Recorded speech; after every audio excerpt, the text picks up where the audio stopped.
Parents in South Carolina have been coming to FITSNews for months, detailing concerns about a lack of accountability and a lack of results from their children's school districts, the bureaucracies which are in charge of educating South Carolina school children.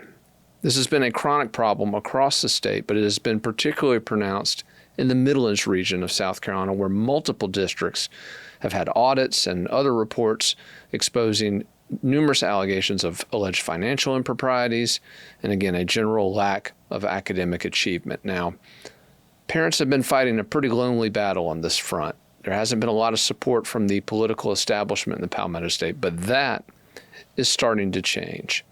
I'm holding in my hands a letter from South Carolina Attorney General Alan Wilson to Governor Henry McMaster, which is calling on the governor to open a new investigation into another Midlands South Carolina school district. Now, Governor McMaster has already asked his Inspector General to investigate Richland County School District 2 for some allegations of financial impropriety. Now, Alan Wilson, the Attorney General, is now calling on the governor to launch an investigation into Richland County School District 1.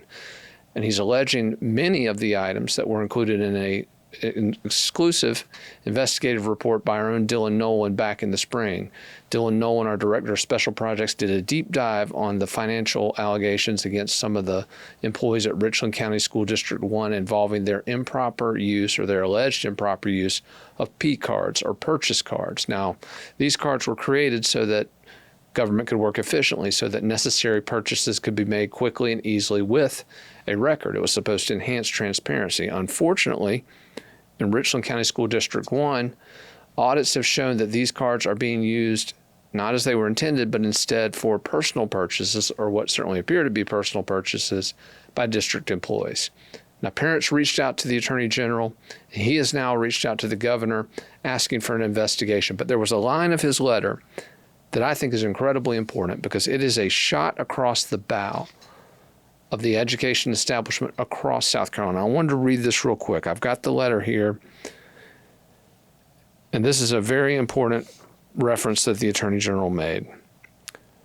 Based on an initial review by my office, the allegations about Richland 1 are not isolated, but may be representative of a systemic problem throughout South Carolina. I want to read that again because it's very important. Based on an initial review by my office, the allegations about Richland 1 are not isolated, but may be representative of a systemic problem throughout South Carolina. Not only that, the Attorney General's office vowed not only to keep an eye on Richland 1 moving forward, but to begin looking at other districts across the Midlands and across the state. Now, this is a big deal, folks. This is the state's top prosecutor saying that parents have come to him, shown him problems, and he's taking action. He's taking action. And so, folks, if you're in a school district where you suspect financial fraud, irregularity, misspending, misappropriation, that is misconduct in office on the part of the people who are doing it. If those tax dollars are being misspent, misappropriated, misallocated, and otherwise misused, then the people doing it are committing a crime. And for the first time, it sounds like the people in charge are ready to start holding those lawbreakers accountable.